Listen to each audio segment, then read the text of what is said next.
ආයුබෝවන් ආදරණීය දරුදරියනි අපි මීට ප්‍රථම මානව සම්පත් කළමනාකරණය කියන ප්‍රධාන මාතෘකා එකකයට අදාළව පාඩම් පරිච්ඡේද 7ක් සාකච්ඡා කළා සාර්ථක ලෙස.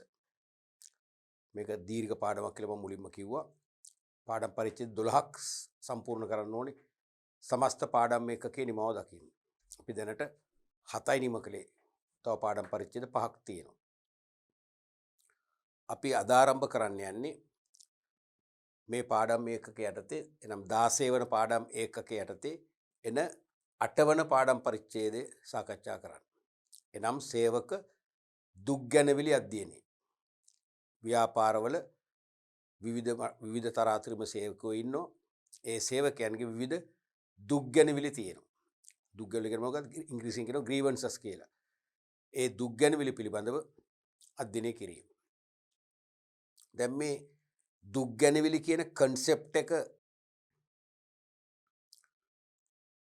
අපි විමසනකොටම නැත්නම් කතා කරනකොටම අපිට මේක නුහුරු බවක් දැනෙන්නේ නැහෙනි. මොකද මේ දුක්ගැනවිලි කියන එක අපේ ජීවිතවලට බද්ධ වෙච්ච දෙයක්. ඒක මටද ඔබටද පොදුයි. කතා කරන මටත් ජීවිතයේ විවිධ අවස්ථාවල යම් යම් දුක්ගැනවිලි වලට මුහුණ පාන සිදු වෙච්ච අවස්ථා තියෙනවා. ඔබත් එහෙමයි.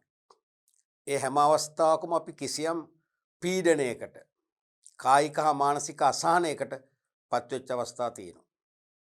අපිට යම්කිසි මූල්‍ය අලාභ විඳගන්න සිදුවෙච්ච අවස්ථා තියෙනවා. දැන් සමහර විට මම බොහොම අවංකව උදව් කරපු පුද්ගලයන් ඉන්නවා.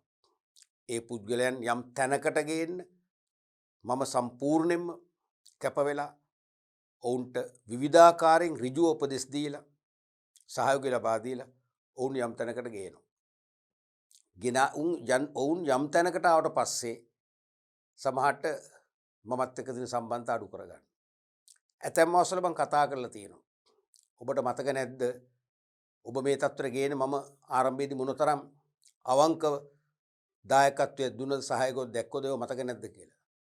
නෑ මට මතක නෑ. මම තනියම තමයි මේ තත්ත්වයට ආවේ. කිව්වම හිතා ගන්න නැති වෙන මානසික කම්පනය අසහනය. එතකොට අපිට ඒ ශේෂ්ත්‍රයේ එකම ශේෂ්ත්‍රයේ එකම කර්මාන්තයේ ඉන්න ව්‍යාපාරිකෝ වශයෙන් අපිට ඒ ශේෂ්ත්‍රයේ සමහරට සමුගන්න හිතෙනවා. ඒ ශේෂ්ත්‍රේ රැඳෙන්න හිතෙන්නේ නැහැ. සමහර විට අපිට ඊටත් එහා ගිය දැඩි තීරණ වලට එන්න හිතන අවස්ථා තියෙනවා. ඔබටත් එහෙම තමයි. මේ දුක්ගැනවිලි නිසා සමහරට පුද්ගලයන් අතර තියෙන මිත්‍රත්වයේ පළුදු වෙන්න පුළුවන්. අන්‍යෝන්‍ය සහයෝගීතාවය අහිමි වෙන්න පුළුවන්. සමහරට එකට එක වැඩ කරන තත්ත්වයටපත් වෙන්න පුළුවන්. පුද්ගල ගැටුම් දක්වා මේ සේවක දුක්ගැනවිල්ල අනිවාර්යයෙන්ම වර්ධනය වෙනවා. ඒක තමයි යථාර්ථය. තේරුණාද? පුද්ගල දුක්ගැනවිල්ලක් අනිවාර්යයෙන්ම පුළුල් ගැටුමක් බවට පත් වෙනවා වගේම ආයතන තුල සේවක දුක්ගැනවිලි මහා පරිමාණ සේවක ගැටුම් නැත්නම් කාර්මිකාරවල් දක්වා වර්ධනය වෙනවා. ඒ නිසා පුද්ගලයන් අතර ඇතිවන දුක්ගැනවිලි පුද්ගලයන්ගේ සමීප සබඳතා පළුදු කරන සම්බන්ධතාවලින් පුද්ගලයන් ඈත් කරලා පුද්ගලයන් හුදකලා කරන මහා පරිමාණ අවුල් වියවුල් තත්ත්වයට පත් කරන්නා සේම ව්‍යාපාරවල සේවකයින් අතර ඇතිවන දුක්ගැනවිලි දැවැන්ත කාර්මික ආරවුල් දක්වා විහිදිලා ගිහිල්ලා ව්‍යාපාරවල පැවැත්ම අර්බුදකාරී තත්ත්වයට පත් කරන දුක්ගැනවිලි බවට පත් වෙනවා. ඒ නිසා මේ දුක්ගැනවිලි වලට වැඩි ජීව කාලයක් දෙන්න හොඳ නැහැ. මේ දුක්ගැනවිලි වලට වැඩියෙන් පවතින්න ඉඩ දෙන්න හොඳ නැහැ. මේ දුක්ගැනවිලි ඉක්මනින්ම නිමාවට පත් කරගන්න කටයුතු කරන්න ඕනේ. ඒක පුද්ගලික ජීවිතයේදී අපි මුහුණ දෙන දුක්ගැනවිලිත් විසඳ ගන්න ඕනේ. අපි පුද්ගලික ජීවිතයේ දුක්ගැනවිලි විසඳගත්තේ නැති වුණාම අපි දිගු කලක් සමහරට මොනතරම් සිත් ඇවුලෙන් ඉන්නවද? මොනතරම් අපි හදවතින් විඳවනවද? අපේ මානසික නිදහස අහිමි වෙනවද? අපි හැමෝම කැමති මානසිකව නිදහසේ ජීවත් වෙන්න. මානසිකව සැහැල්ලුවෙන් සතුටෙන් අපි කියන තෘප්තියෙන් ජීවත් වෙන්න. අපිට ඒක අහිමි වුණොත් අපිට මුළු ජීවිතේම සමහරට එපා වෙන අවස්ථාවක් තියෙනවා. ඒ වගේ තමයි ආයතනවලත් ව්‍යාපාරවලත් කර්මාන්තවලත් සේවකයන් අතර දුක්ගැනවිලි නැතිවන තරමට තමයි ඒ ව්‍යාපාරවල ප්‍රබෝධය, ඒ ව්‍යාපාරවල සංවර්ධනය, ඒ ව්‍යාපාරවල මනා පැවැත්ම, මනා ක්‍රියාකාරීත්වය, ඒ වගේම කීර්තිමත් ව්‍යාපාර බවට පරිවර්තනය වීමේ අවස්ථාව උදා වෙන්නේ දුක්ගැනවිලි අහිමි වුණු තරමටයි. ඒ නිසා සේවක දුක්ගැනවිලි කෙරෙහි මානව සම්පත් කළමනාකරණයේදී මානව සම්පත් කළමනාකරුවන්ට දැඩි අවධානයක් යොමු කරන්න වෙනවා. දක්ෂ, ප්‍රශස්ත, පරිණත මානව සම්පත් කළමනාකරුවෙක් නම් හැම විටම තමා සේවයේ නියුතු ආයතනයේ සේවකයින් අතර දුක්ගැනවිලි බැහැර කරන්න හෝ අඩුම වශයෙන් අවම මට්ටමකට පත් කරන්න යහුසුළු විය යුතුමයි. යහුසුළු වෙනවා සාමාන්‍යයෙන්. මොකද මානව සම්පත් කළමනාකරුගේ අසාර්ථකත්වය තමයි ඉස්මතු වෙන්නේ සේවක දුක්ගැනවිලි පවතිනවා. සේවක දුක්ගැනවිලි බැහැර වෙලා නම් මානව සම්පත් කළමනාකරුගේ දක්ෂ ස්තරම් කළමනාකරන සේවාව තමයි එතන ඉස්මතු වෙන්නේ. ඔහු ව්‍යාපාරය තුළ කීර්තිමත් නැත්නම් අග්‍රගණ්‍ය කළමනාකරුවගේ භූමිකාවට નિરાයාසයෙන්ම පත්වෙනවාමයි. ඒ නිසා ඕනෑම මානව සම්පත් කළමනාකරුවෙක් තමන්ගේ රැකියාවේ තත්ත්වයන් ස්ටේටස් පහළ දාගන්න කැමති නැහැ. ඒ රැකියා තත්ත්වයන් ජොබ් ස්ටේටස් වැඩි වෙන්න නම් මේ දුක්ගැනවිලි නැති වෙලා කාර්මික සාමය උදා වූ බොහොම සෙනෙහබර රැකියා ඒකකයක් නැත්නම් සෙනෙහබර ශ්‍රම බලකායක් ආයතනය තුළ නිර්මාණය කරගන්න අනිවාර්යයෙන්ම මානව සම්පත් කළමනාකරුවෙක් ක්‍රියාත්මක වෙනවා ඇති. අපි මුලින්ම බලමු දැන් ඕගොල්ලන්ගේ ඉස්කෝලවල ඔබ දැන් වසර 12ක් 13ක් පාසල් ජීවිතය ගත කරලා ඇවිල්ලා තියෙනවා. එතකොට ඔබේ පාසලේ විවිධ ශ්‍රේණිවලදී විවිධ අවස්ථාවලදී අධ්‍යයන කටයුතුවලදී වෙන්න පුළුවන්, ක්‍රීඩා කටයුතුවලදී නැත්නම් සමාජ ක්‍රියාකාරකම්වලදී, සාහිත්‍ය සංගමයේ වැඩ කටයුතු වෙන්න පුළුවන්, වාණිජ සංගමයේ ක්‍රියාකාරකම්වලදී වෙන්න පුළුවන්. ඔබ දුක්ගැනවිලි වලට මුහුණ දීපු අවස්ථාවක් තියෙනවා. ඒ දුක්ගැනවිලි ඔබ සමහරට ඔබේ මිත්‍රයෝ එක්ක සාමූහිකව සාකච්ඡා කරලා ඒවට විසඳුම් හොයාගෙන සමනය කරගත් අවස්ථා මතක ඇති. සමහරට තවත් ශිෂ්‍යයෙක්ගේ තමත් මිත්‍රයෙක්ගේ නොසලකිල්ල හෝ දුරදිග නොහිතාගත්ත තීරණයක් මත ක්‍රියාකාරකමක් නැත්නම් වචන පරිහරණයක් මත ඔබ සිත් ඇවුලට පත් වුණා, දුක්ගැනවිල්ලකට පත් වුණා. අවසානයේ ඔබ අවුරුදු ගණනාවක් ඇසුරු කරපු මිත්‍රයෝ දෙන්න දැන් මූණ බලන්නේ. ඒක දෙන්නටම මහා හිසර දැක්වෙච්ච අවස්ථා නැද්ද? හිතෙන්නේ නැද්ද මෙහෙම නොවුනා නම් කොච්චර හොඳද? අපි දෙන්නගේ මිත්‍රකම තාම තියෙනව නේද? මං කොහොමද මෙයාගේ මුහුණ නොබල එකම පන්තියේ එකට ඉගෙන ගන්නෙ කියන ගැටලු මතුවලා නැද්ද? කොහොම හරි තවත් ශිෂ්‍යයෙක් මැදිහත් වෙලා හෝ ඔබ විසින්ම එයත් සමග සාකච්ඡා කරලා අපි මේක අමතක කරමු. අඩු ගානේ ඒ වචන හුමාරුවට මුල් වෙච්ච ශිෂ්‍යයා හරි ඉදිරිපත් මගේ වැරද්ද. මම මේක තරම් හිතලා කිව්වේ නැහැ. මම මේක පර්පස්ලි කිව්වේ නැහැ. අරමුණු සාගතව කිව්වේ නැහැ. මං හිතුවේ නෑ ඔච්චර වාට හර්ට් වෙයි කියලා. සොරි නැත්තම් මට සමා වෙන්න. අපි ඕක අමතක කරමු. අපි වෙනද විදියට අපේ මිත්‍රකම පවත්වාගෙන යමු කියලා ෂේක් හෑන්ඩ් කරන්න පුළුවන්. සමහරට හග් එකක් දෙන්න පුළුවන්. නේ එයින් පස්සේ ප්‍රශ්න ඉවරයි. එයින් පස්සේ නැවත ඔබ පිරුණු ශිෂ්‍යයෙක් බවට පත් වෙන්නේ නැද්ද? සිත පිරුණු මානසිකව වැටිච්ච ශිෂ්‍යයා නැවත මානසිකව නැගිටිච්ච ශිෂ්‍යයෙක් බවට පත් වෙලා නැද්ද? ඔබ සතුටටපත් වෙන්නේ නැද්ද? ඔබේ මනසේ තිබිච්ච ලොකු බරක් නිදහස් වුණා වගේ වෙන්නේ නැද්ද? වෙනවා. ඒ වගේ තමයි ආයතනයක් තුල සේවක දුක්ගැනවිලිත් හැකි ඉක්මනින්ම ප්‍රතිකර්ම යොදලා විසඳගත්තම ආයතනයේ ඉදිරි පැවැත්මට ඒක අනිවාර්ය සාධකයක් වෙනවා ඇති. අපි මුලින්ම සාකච්ඡා කරන්න බලමු සේවක දුක්ගැනවිල්ලක් කියන්නේ මොකක්ද කියලා. සේවක දුක්ගැනවිලි විසඳීම, grievances handling. සේවක දුක්ගැනවිලි හැන්ඩල් කිරීම, විසඳීමට ක්‍රියා කිරීම තමයි මේ මාතෘකාවේ මූලික තේමාව වෙන්නේ. වැටුප්, අතිකාල නිවාඩු, මාරු කිරීම, උසස් වීම වැනි රැකියාව ආශ්‍රිත ගැටලුවක්. පළවෙනි එක තමයි රැකියාව ආශ්‍රිත. රැකියාව ආශ්‍රිත පළවෙනි එක. ගැටලුවක් මත හෝ විවේකාගාර ආලෝකය පානීය ජලය වාතාශ්‍රය ආරක්ෂිත උපකරණ ආදී වැඩ පරිසරයට නැත්නම් කාර්ය පරිසරයට එක්කෝ වැඩ පරිසරයට නැත්නම් කාර්ය පරිසරයට අදාළ ගැටලුවක්. දෙක ගැටලුවක් මත හෝ ඇතිවන මානසික අසහනය මත සේව්‍යා වෙත යොමු කරනු ලබන ආයාචනයක් හෝ චෝදනාවක් දුක්ගැනවිල්ලක් ලෙස හැඳින්වේ. හොඳ අංග සම්පූර්ණ අර්ථකථනයක් තියෙන දුක්ගැනවිල්ලට. මේ නිර්වචනය දිග වුණාට මේක හරය බොහොම සංක්ෂිප්තයි. වැටුප්, අතිකාල, ඕවර්ටයිම්, නිවාඩු, මාරු කිරීම, උසස් වීම වැනි රැකියාව ආශ්‍රිත ගැටලුවක්. මේ සියල්ලම රැකියාව ආශ්‍රිත ගැටලුනේ. අපිට OT එක දෙන්නේ නැහැ, හරියට ගෙවන්නේ නැහැ. සාධාරණ වැටුපක් දෙන්නේ නැහැ. වැටුප් පරිමාණය සඳහා නව වැටුප නෙවෙයි අපිට දෙන්නේ. ඊට අඩු වැටුපකින් තමයි වැටුප සම්පාදනය කරන්නේ. ඒ වගේම ජීවන වියදම් දීමනාව ඇතුළත් කරලා නැහැ. ඔයගේ වැටුප් සම්බන්ධ ප්‍රශ්න තියෙනවා. OT ගෙවන්නේ අඩු රේට් එකකින්. සාමාන්‍යයෙන් පැයකට රුපියල් 250ක් ගෙවනවනේ, පැයකට රුපියල් 200යි ගෙවන්නේ. ඒකත් ගැටලුවක් එතකොට. මොකද රැකියාව සම්බන්ධ ගැටලුවක්නේ. මාරු කිරීම. මාරු කිරීම කරනවා පදනම් විරහිතව.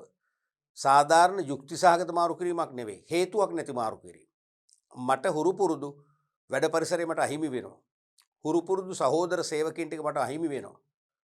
මම සමහරට වැඩි බස් ගාස්තුවක් දරාගෙන වැඩි කාලයක් නාස්ති කරගෙන දුර බැහැර ප්‍රදේශයක ව්‍යාපාරයේ ශාඛාවක වැඩ කරන්න යන්න ඕනේ. ඒක මට මානසික ගැටලුවක්. ඒක රැකියාව ආශ්‍රිත ප්‍රශ්නයක්. යුක්ති සහගත මාරුවක් නෙවෙයි. රැකියාව සම්බන්ධ ගැටලුවක්. උසස් වීම. සමහරට උසස් වීම මට ලැබෙන්න ඕනේ. මට නෙවෙයි ලැබෙන්නේ වෙන කෙනෙකුට. ඒක උසස් වීම කල් දානවා. උසස් වීම ලබා දෙන බවට ඉඟි දක්වමින් කල් දානවා. ඒකත් ගැටලුවක්. මේ ඔක්කොම මොනවද? රැකියාව ආශ්‍රිත ගැටලු. උසස් වීම කල් දැමීම, උසස් වීම අහිමි වීම, උසස් වීම නොලැබී යාම, මාරු කිරීම යුක්ති සහගතව නොකිරීම, හරියට සාධාරණ වැටුපක් නොගෙවීම, පත්වීම ලිපි සඳහන් වැටුප් පරිමාණයෙන් බැහැරව වැටුප් ක්‍රියාත්මක කිරීම, යුක්ති සහගත ලෙස අපට අතිකාල දීමනා ලබා නොදීම, මේ සියල්ලම රැකියාව ආශ්‍රිත ගැටලු. එහෙම නැත්නම් අපේ નિયમિત පැය 8ට වඩා පැයක් වැඩිපුර වැඩ ගන්නවා. නමුත් අතිරේක දීමනාවක් ගෙවන්නේ නැහැ. එහෙනම් සේවා කාලය අපෙන් වැඩිපුර වැඩ ගන්නවා. ඒකත් රැකියාව ආශ්‍රිත ප්‍රශ්නයක්. එහෙනම් සමහර ගැටලු ඇති වෙන්නේ රැකියාව ආශ්‍රිත කාරණා නිසා. ඒක තමයි පළවෙනි කතන්දරෙන් කියන්නේ. දෙවෙනි කතන්දරය තමයි විවේකාගාර. එක්ක ආලෝකය, එක්ක පානීය ජලය, එක්ක මනා වාතාශ්‍රය, ආරක්ෂිත උපකරණ ආදී වැඩ පරිසරයට අදාළ ගැටලුවක්. ගැටලු ඇති වෙන ක්‍රම දෙකක් උතන තියෙනවා.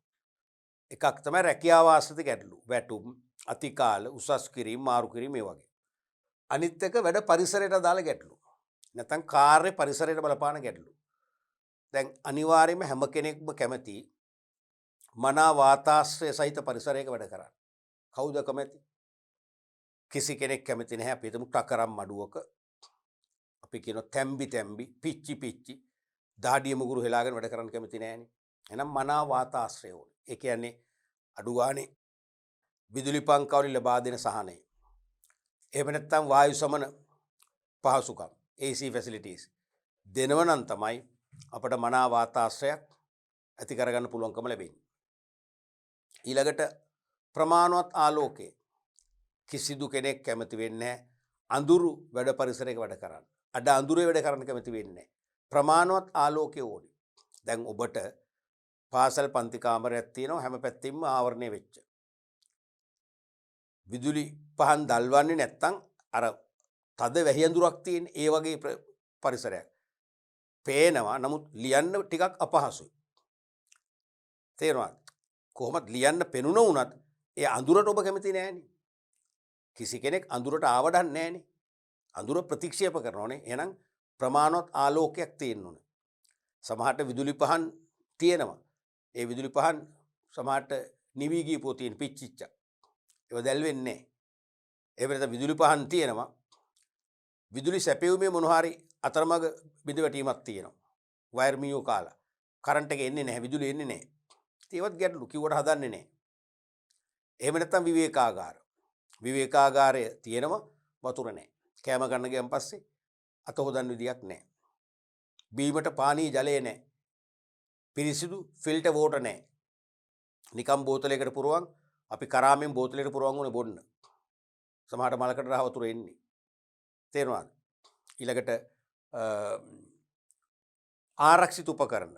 සාමාන්‍යයෙන් කර්මාන්ත ශාලාවක වැඩ පරිසරයක් වුණාම වැඩ කරන සේවකයින්ට අනතුරු මගින් විය හැකි ජීවිත හානි හෝ වෙනත් ශාරීරික හානි අවම කර ගැනීමට මං සලසා තියෙන්න ඕන. ප්‍රධාන මාර්ගයක් තමයි ආරක්ෂිත උපකරණ සපයා දීම. Safety equipments. විශේෂයෙන්ම උඩ වැඩ කරන සේවකයින්ට එනත උඩින් යම් යම් උපකරණ වැටිලා හිස තුවාල වීම වගේ වෙන්න පුළුවන්. ඒ නිසා හිස් ආවරණ හෙල්මට් එකක් ඒක ආයතනෙ ලබා දෙන්න ඕන. පෞද්ගලිකව හෙල්මට් එකක් ගේන්න කියලා කියන්න බෑ. වෙල්ඩින් වැඩ කරන සේවකයාට වෙල්ඩට වෑද්දුම් කරුට අර ආක් වෙල්ඩින් වලින් නිකුත් කරන ආලෝකය ඇස් රෝගී තත්ත්වයට පත් කරන ඍජු සාධකයක් කරපුවා අපි හැමෝම දන්නවනේ. ඒකට විශේෂිත ආරක්ෂිත කණ්ණාඩි සවි කරපු මෙවලමක් තියෙනවා. ඒ ආරක්ෂිත ඇස් ආවරණ මෙවලම සපයලා නැහැ. එහෙම නැත්නම් ආරක්ෂිත කණ්ණාඩිය තියෙනවා. ඒකේ වීදුරු නැහැ. එක්ක වීදුරු පුපුරලා ඉරිතලා ගිහිල්ලා පේන්නේ නැහැ. ගැඩ්ඩු ඉතින්.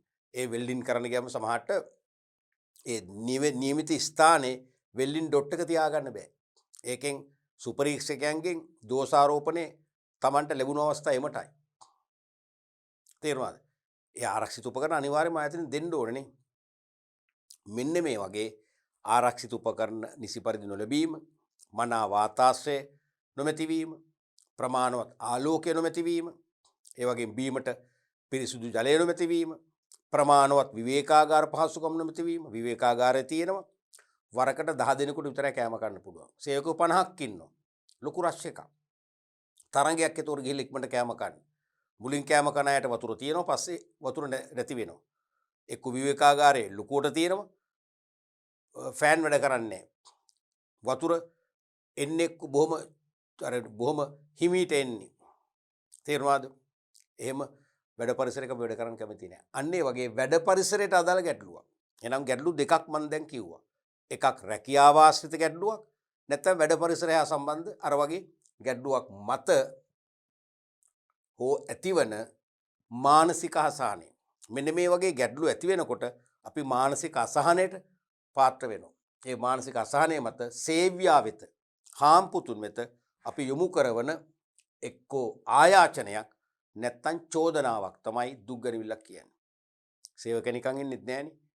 මේ රැකියාව ආශ්‍රිත හෝ වැඩ පරිසරයට ආශ්‍රිතව ඇතිවන ගැටලුව නිසා Tamanට මානසික පීඩනයක්, මානසික අසහනයක්, මානසික ආතතියක් ඇති වුණොත් ඒ සම්බන්ධයෙන් සේවා යෝජකයන්ට කිසියම් පැමිණිල්ලක් කරනවා, චෝදනාවක් කරනවා.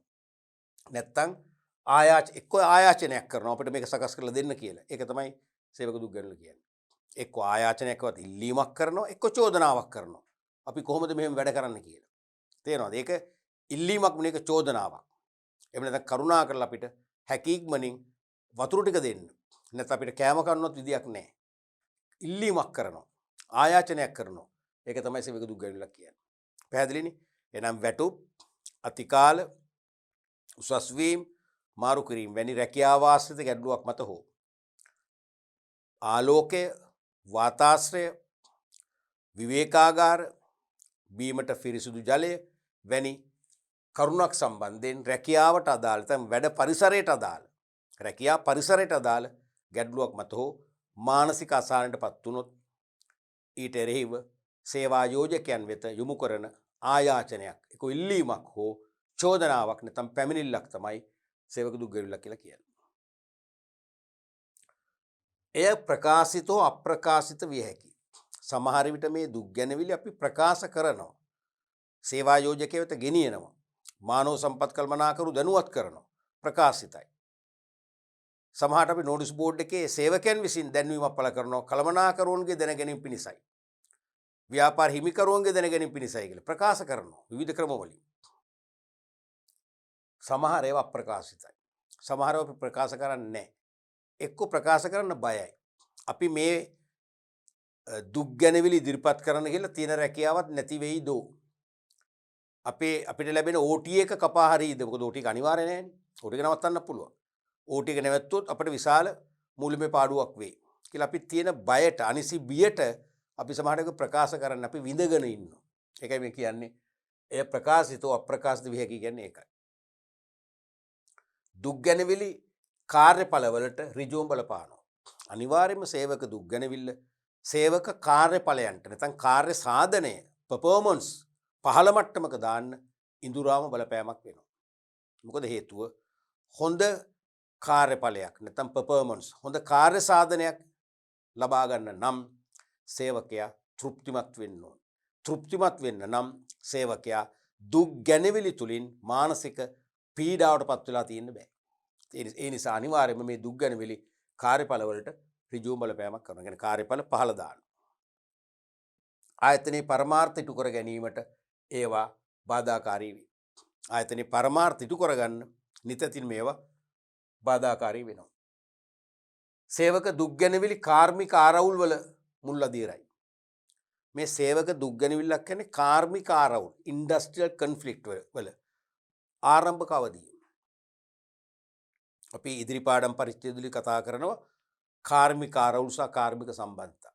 කාර්මික ආරවුල් කියන්නේ සේවකයෝ අතර හරි සේවාදායකින් සහ සේවා යෝජකින් අතර හරි සේවකයින් හා කළමනාකරුවන් අතර. මම තුන් වර්ගයක කිව්වනේ. සේවකයෝ අතරම සේවකින් කළමනාකරුවන් අතර පොදුවේ සේවාදායකින්. එතකොට සේවකයෝ කළමනාකරු එක පැත්තක. සේවාදායකින් හා සේවා යෝජකින් අතර ඇතිවන ගැටුම් නැත්තම් මත ගැටුම් නොඑකඟතා. ඒකත් ව්‍යාපාරයේ පැවැත්මට කීර්තිනාමය paludu වෙන්න, නිෂ්පාදන ධාරිත අඩු කරන්න, නිමෙම් ගුණත්වය පහළ දාන්න, ආයතනයේ පිරිවැය වැඩි වෙන්න, ලාභ අඩු වෙන්න, පැවැත්ම හීන කරන්න, පැවැත්ම දිගු කාල පැවැත්මකින් කෙටි කාල පැවැත්මක් කරා ව්‍යාපාරය ආපස්සට හරවන්න ඍජුවම බලපාන කාර්මිකාරව. පැහැදිලිද? එවනම් ආයතනයේ පරමාර්ථ ඉටු කර ගැනීමට ඒවා බාධාකාරී වෙනවා වගේම සේවක දුක් ගැනවිලි කාර්මිකාරවුල් වල මුල් අධීරත් වෙනවා. කාර්මිකාරවුලක් පටන් ගන්න මේ වගේ තැනකින් තමයි.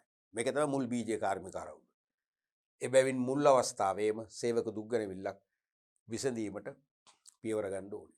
ඒ නිසා ආරම්භක අවස්ථාවේදීම දුක් ගැනවිලි පිළිබඳව කළමනාකාරීත්වයට නැත්නම් සේව්‍යයන්ගේ කන වැටුණු වහාම අඩුම කාලයකින් මේ දුක් ගැනවිල්ල සමනය කරන්න විසඳුම් ඉදිරිපත් කරලා දුක් ගැනවිලි බැහැර කරලා තෘප්තිමත් වූ සේවක පිරිසක් බිහි කර ගැනීම තුළින් ආයතනයට පක්ෂපාතී වූ හිතවත් වූ අභිප්‍රේරණය වූ ඉහළ චිත්ත ධෛර්යයකින් යුතුව සේවය කරන හොඳ සේවක පිරිසක් හොඳ ශ්‍රම බලකායක් ස්ථාපිත කරගෙන ව්‍යාපාරයේ සාර්ථක ගමනක ගෙනන්න පුළුවන්කම ලැබෙනවා. ඒ නිසා අනිවාර්යයෙන්ම දුක් ගැනවිලි හැකි ඉක්මනින් විසඳ ගන්න ඕනේ. අපේ නිවසක කුටුම්බයක ඇතිවන දුක් ගැනවිලිත් අපේ නිවසේ පැවැත්ම අපේ කැදැල්ලේ ජීවත් වීමේ පැවැත්මට ලොකු බලපෑමක් කරනවා, තර්ජනයක් කරනවා. අපි කියන්නේ මට දැන් ගෙදර ඉඳලා එපා වෙලා තියෙනවා. අපේ ගෙදර මහා කම්මලක් වගේ අපායක් වගේ කියලා කියනවනේ. ඒ මොකද දුක් ගැනවිලි උඩු දුවලා. ඒ දේම තමයි ව්‍යාපාරලත් වෙන්නේ. ඒ නිසා උග්‍ර බරපතල කාර්මිකාරවුල් ඇතිවීමට පෙර වහාම විසඳා ගැනීමට හොඳම මාර්ගය එකම මාර්ගය තමයි සේවක දුක් ගැනවිලට දෙන්න පුළුවන් හොඳම විසඳුම දීලා ඉක්මනින් මේක සමනය කර ගැනීම. පැහැදිලිනේ? අපි බලමු ඊළඟට මේ සටහනෙන් පෙන්වුම් කරන විදිය මොකක්ද කියලා බලන්නකෝ. තනි සේවාදායකයෙකුගේ දුක් ගැනවිල්ල. එක සේවකයෙකුගේ දුක් ගැනවිල්ලක් වෙන්න පුළුවන්, නැත්නම් දුක් ගැනවිලි කීපයක් වෙන්න පුළුවන්, එකක් වෙන්න පුළුවන්, කීපයක් වෙන්න පුළුවන්. ඒකට විසඳුම් ලබා දෙන්නේ නැහැ. එහෙම නැත්නම් කණ්ඩායමක දුක් ගැනවිල්ලක් වෙන්න පුළුවන්. දැන් සමහරලා වැඩ කණ්ඩායම්නේ තියෙන්නේ. ශ්‍රම විභජනය අනුව කාර්යයන් බෙදලා එක් එක් කාර්ය ගෲප් එකට දීලා තියෙන්නේ. ඒ ගෲප් එකටම බලපාන ගැටලුවක් වෙන්න පුළුවන්. තනිවම නෙවෙයි. සමහර දුක් ගැනවිලි තනිව. සමහර ඒවා කණ්ඩායමට. සමහර ඒවා සමස්තයට. සමස්ත සේවකයන්ට බලපානවා. ඒ වගේ කණ්ඩායමක දුක් ගැනවිල්ලක් හෝ ඒ දුක් ගැනවිල්ල පුළුවන්. විසඳුම් ලබා දෙන්නේ නැහැ කියන්නකො. අනිවාර්යෙන් ප්‍රශ්න තියෙනවා. පැසෝ තියෙනවා. මොකද වෙන්නේ? කාර්මික අරවුලක් කරා ගමන් කරන විදිහ මේ තියෙන්නේ. මේ chart එක මෙහෙම ආවනම් මම කැමතියි. උඩ එක යට එකයි වෙන ගාවන. දැන් මේකෙන් පස්සේ කෙලිම මේකෙන් පස්සෙත් කාර්මික අරවුලක් නේ. තේරෙනවද මම කියන එක? මේකෙන් පස්සෙත් කාර්මික අරවුලක් වෙන්න ඕන. ඒ නිසා මේ chart එක මෙන්න මේ වගේ ආවනම් මම කැමතියි. මම වෙනස් කරන්න ගියේ නැත්තේ ගුරුවත් පොත වෙනස් කිරීමේ අයිතියක් අපිට නැහැ කියලා ඔයගොල්ලෝ දන්නවනේ. තේරුණාද? මෙහෙම ආවනම් මේක තනි මේක කණ්ඩායම්. කණ්ඩායම් දුක් ගැනවිලි මේ තනි පුද්ගලයෙක් දුක් ගැනවිලි. මේ දෙකේදීම විසඳුම් ලැබෙන්නේ නැත්නම් විසඳුම් නොමැතිනම්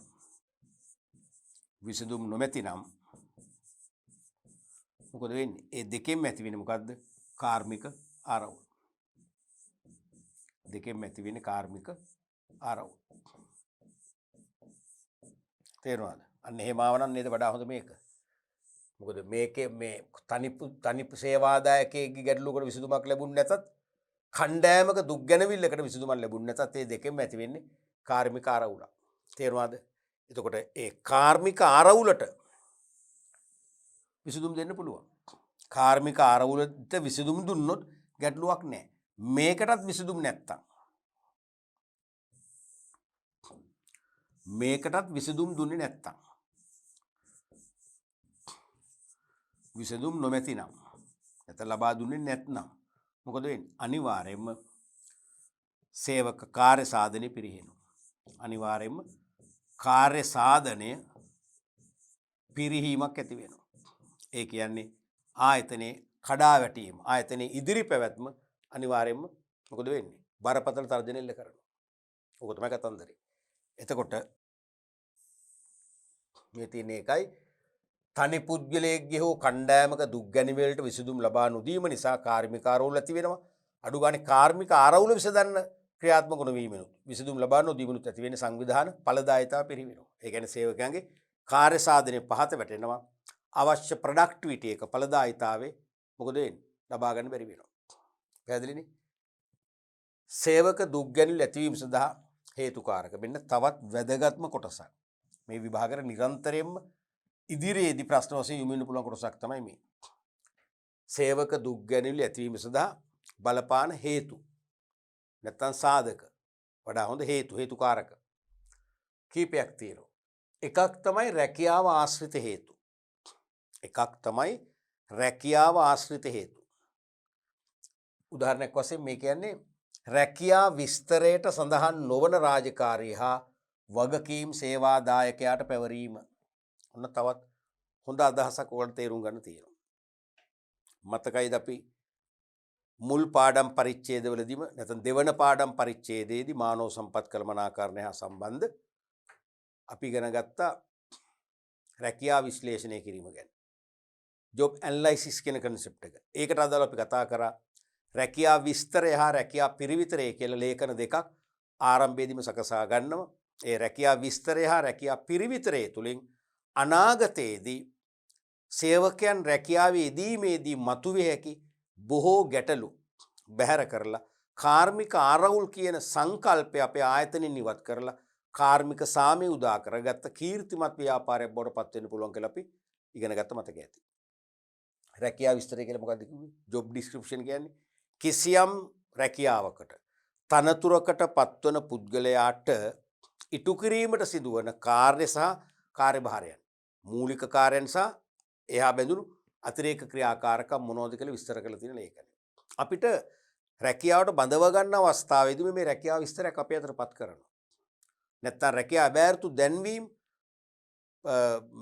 ප්‍රචාරණය කරන අවස්ථාවේදී දැන්වීම තුළම රැකියාව විස්තර කොටසක් දානවා. ඒතර අපි දන්නවා රැකියාවට අපි ඇප්ලයි කරන්න පෙර අයදුම් කරන්න පෙර සිටම දන්නවා මේ ජොබ් එකේ කරන්න සිදුවන කාර්යයන් මෙහෙමයි. ඒ කාර්යයන් මට කරන්න පුළුවන්. ඒ කාර්යයන් මට කරන්න සුදුසුකම් තියෙනවා. මට කළ හැකි. මම කරන්න කැමැත්තෙන් මම ආසයි කාර්යයන් කරන්න. ඒ මානසිකත්වයෙන් රැකියාව ගන්නෙ. නමුත් ටික කලක් යනකොට ඒ රැකියාව විස්තරයට පටහැනි ලෙස සඳහන් නොවන රාජකාරී හා වගකීම් අපට දුන්නොත් මොකද වෙන්නේ? අන්න අපි මානසිකව වැටෙනවා. ඔන්න මානසික ගැටලුවකට මුහුණ පානවා. ඕක තමයි දුක් ගැනවිල්ල කියන්නේ. ඒකත් මොකද? රැකියාව ආශ්‍රිත ගැටලුව. අපි දැන් නිර්වචනය කළේ එහෙමනේ. රැකියාව ආශ්‍රිත ගැටලුවක් හෝ වැඩ පරිසරයට ආශ්‍රිත ගැටලුවක් මත ඇතිවන මානසික අසහනය. හරිද? ඒ අසහනය මත සේවා යෝජකයන්ට අපි යම් ආයාචනයක් හෝ චෝදනාවක් ගෙනියනවා නම් ඒක තමයි සේවක දුක් ගැනවිල්ල කියලා කිව්වේ. එතකොට සමහරට ආයාචනයක් හෝ එහෙම නැත්තම් චෝදනාවක් නොකළ වුණත් දුක් ගැනවිල්ලමයි. රැකියාව ආශ්‍රිත කරුණක් හෝ වැඩ පරිසරයට දාලා කරුණක් මත සේවකයා තුළ ඇතිවන මානසික අසහනයක වුණා නේද? ඒක දුක් ගැනවිල්ල.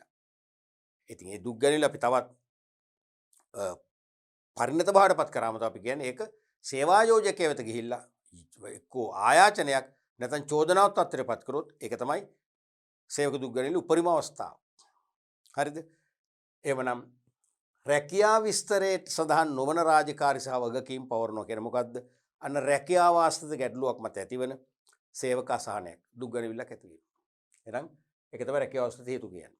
එහෙම නැත්නම් සේවාදායකයාගේ දැනුමට හා කුසලතාවට නොගැලපෙන රැකියාවක නියුක්ත කරවීම.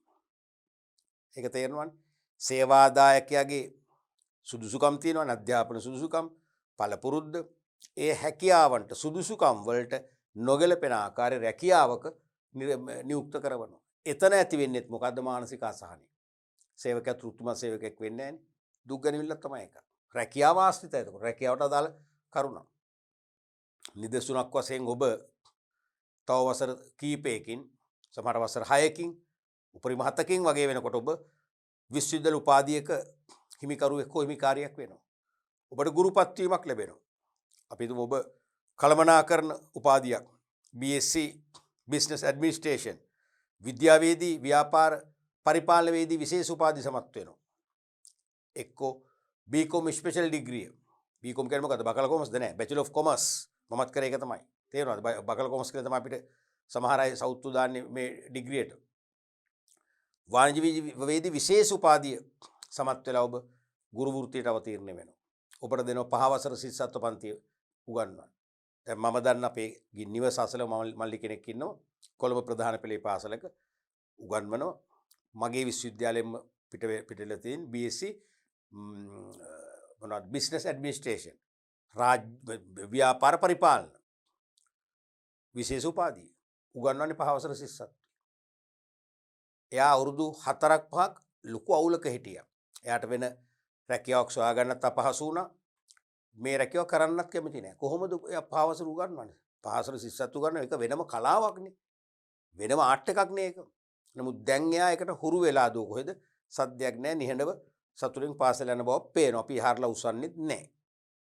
නමුත් යම් කාලයක එයා සෑහෙන දුක් ගැනවිල්ලකට පත්වෙච්ච මානසික ආතතියකට පත්වෙච්ච අවස්ථාව අපි දැක්කා. රැකියාව ආශ්‍රිත ගැටලු. තේරුණාද? එහෙම නැත්නම් ඔබ අපි හිතමු විශ්වවිද්‍යාලය උපාධියක් කරලා, ඒ කියන්නේ ඉංග්‍රීසි භාෂාව පිළිබඳ ඉංග්‍රීසි සාහිත්‍ය හෝ ඉංග්‍රීසි භාෂාවට අදාළව උපාධියක් නොවන වෙන ඕනම උපාධියක් කරලා ඔබට ඉස්කෝලේ උසස් පෙළ ඉංග්‍රීසි භාෂාව උගන්වන්න දැම්මොත් ඒකත් ගැලපෙන්නේ නැහැ. ඔබට ඉංග්‍රීසි පුළුවන්. ගැටලුවක් නැහැ. ඉංග්‍රීසි පුළුවන් වුණාට ඉංග්‍රීසි උගන්වන්න බෑ. ඔබ අපි හැමෝටම වගේ සිංහල කතා කරන්න පුළුවන්. සිංහල ව්‍යාකරණ උගන්වන්න පුළුවන්. මම දන්නවද? මම දන්නේ නැහැ. ඇත්ත කතාව ඕකනේ. ඒ නිසා අපිට අපේ දැනුමට කුසලතාවන්ට නොගැලපෙන රැකියාවක් නියුක්ත කරාම ඒකත් මොකද්ද? රැකියාව ආශ්‍රිත ගැටලුවක් නැත්තම් දුක් ගැනවිල්ලක් වෙනවා. එහෙම නැත්තම් අපිට පැය 8යි වැඩ කරන් තියෙන්නේ. පැය 9ක් වැඩ ගන්නවා. OT ගෙවන්නේ නැහැ. හරිනම් පැය 8නේ සාමාන්‍ය සේවා මුරේ. සාප්පුවා කාර්යාල සේවක නීති අනුව ගත්තත්, පඩිපාලක සභා ආඥාපන අනුව ගත්තත් සේවා කාලේ පැය 8යි. පැය 9ක් වැඩ ගත්තම පැයක් OT ගෙවන්න එපා. OT එක ගෙවන්නෙත් නෑ කියමුකෝ. අඩු ගානේ කෑම පැයක් කියලා එකක් අපි හදාගෙන තියෙනවානේ. කෑම පැයක් දෙන්නේ නෑ. දෙන්නේ විනාඩි 20යි. නැත්නම් උපරිම පැය භාගයයි. තේ විවේකයේ දෙන්නේ විනාඩි 5යි. ඒ කියන්නේ පැය 9න් අපේ උපරිම අපි කියන්නේ අපි මරවල වැඩ ගන්නවා කියලා. මොකද වෙන්නේ? මානසික අසහනටපත් වෙනවා. මොකද්ද? දුක් ගැනවිල්ල. මොකද්ද? රැකියාව ආශ්‍රිත. එහෙම නැත්නම් සමහර සේවකයන් දිගින් දිගටම දවල් සේවා මුරේ රාත්‍රී සේවා මුරේ කියලා මුර දෙකක් තියෙනවා. සමහර අය අපිටම නිවසට කිට්ටු සේවකයන් කියලා ඒගොල්ලන්ට රාත්‍රී මුරේම දෙනවා. නමුත් ඒගොල්ලන්ට පෞල් ජීවිත තියෙනවා. ගෙවල් වල ප්‍රශ්න තියෙනවා. ඒ පෞල් ජීවිතවලට බලපෑමක් වෙනවා. පෞල් ජීවිත දෙදරා යන තරම් හේතුවක් වෙනවා ඒක. ඒගොල්ලෝ මානසික අසහනින් පෙළෙනවා. සේවක දුක් ගැනවිල්ල. රැකියාව ආශ්‍රිත ගැටලුවක් ඒක. නැත්තම් Tamanට ලැබී යුතු උසස් වීම වෙන කෙනෙකුට ලබා දෙනවා. Tamanට වඩා සුදුසුකම් අඩු කෙනෙකුට ලබා දෙනවා. තමන්ට උසස් වීම අහිමි වෙනවා. රැකියාව ආශ්‍රිත දුක් ගැනවිල්ල. එක් උසස් වීම කාටවත් දෙන්නේ දෙන බව ඉඟිපල කරමින් උසස් වීම කල් දානවා. උසස් වීම කල් දානවා. එක්ක කාර්යඵල ඇගීම. කාර්යඵල ඇගීම performance evaluation කාර්යඵල ඇගීමට අපි කැමතියි. අපි කැමති වැඩ කරන අය කැමති. වැඩ නොකරන අය හොරු අයිස් ගහන අය කැමති නැහැ. තේරුණාද? වැඩ කරන අපි කැමති. නමුත් කාර්යඵල ඇගීමක් හැමදාම කල් යනවා. රැකියාව ආශ්‍රිත ගැටලු අන්න සේවක දුක් ගැනවිලි. පැහැදිලිනේ? ඊළඟට අපි බලමු දෙවෙනි එක තමයි සේවා තත්ත්වයන් ආශ්‍රිත හේතු. සේවයන් ආශ්‍රිත තත්ත්වයන් ආශ්‍රිත හේතු නිසා සේවක දුක් ගැනවිලි ඇති වෙනවා. එකක් රැකියාව ආශ්‍රිත මේ සේවා තත්ත්වයන් ආශ්‍රිත. රැකියා ස්ථානය හෝ කාලය වෙනස් කිරීම. අන්න. අපි යම් රැකියාවකට පිවිසිලා ඉතා උද්‍යෝගයෙන් කැපවීමෙන් සාමූහිකව වැඩ කළේ ඒ ස්ථානයේ හරිම නිස්කලංක පරිසරයක්. හරිම නිස්කලංක හුදකලා පරිසරයක අපේ රැකියා ස්ථාන තිබුණේ. සමහරට දකුණු පැත්තෙන් අර බෙලියුල්ල වගේ ලස්සනට ඔයක් ගලා බහිනවා. සිසිල ප්‍රදේශයක් හොඳට රුස්ස ගස් වලින් පිරිච්ච බොහොම නිවාඩු නිකේතනයකට තරම් සුදුසු බාහිරින් බැලුවම නිවාඩු නිකේතනයක් බඳු අපේ ව්‍යාපාරයේ ගොඩනැගිලි දිහා බැලුවම බොහොම අලංකාර මනස්කාන්ත ස්ථානයක අපි වැඩ කළා. නමුත් යම් යම් හේතු නිසා සමහරට ප්‍රවාහන ගැටලු නිසා වෙන්න පුළුවන්. ප්‍රවාහන පිරිවේ අඩු කර ගැනීම නිසා වෙන්න පුළුවන්. සමහරට ඒ ස්ථානයේ ව්‍යාපාරයේ නගරේ ජනාකින් ස්ථානයකට ගේනවා. අර පරිසරයේ සම්පූර්ණ විකෘති වෙනවා. අපි ලොකු මානසික කඩාවැටීමකට ලක් වෙනවද නැද්ද? ලක් වෙනවා. අන්න සේවා තත්ත්වයන් ආශ්‍රිතව ඇතිවන සේවක දුක් ගැනවිල්ල. ස්ථාන වෙනස් කිරීම. අනික කාලය. සමහරට අපි අපේ ව්‍යාපාරේ වැඩ කළේ උදේ 6 දවල් 2. උදේ 6 දවල් 2 තමයි වැඩමුරුවේ. සවස් කාලේ හැමෝටම එතකොට අර ගුරු වෘත්තිය වගේනේ. දැන් ගුරු වෘත්තියට ගොඩක් අය කැමති ඒකනේ. උදේවරු වැඩ කළා සවස්වරු ගෙදර. Tamanට ගෙදර වැඩක් කරගන්න පුළුවන්. විවේකයක් ගන්න පුළුවන්. දරුවන්ගේ අධ්‍යාපනයට අවුල් වෙන්න පුළුවන්.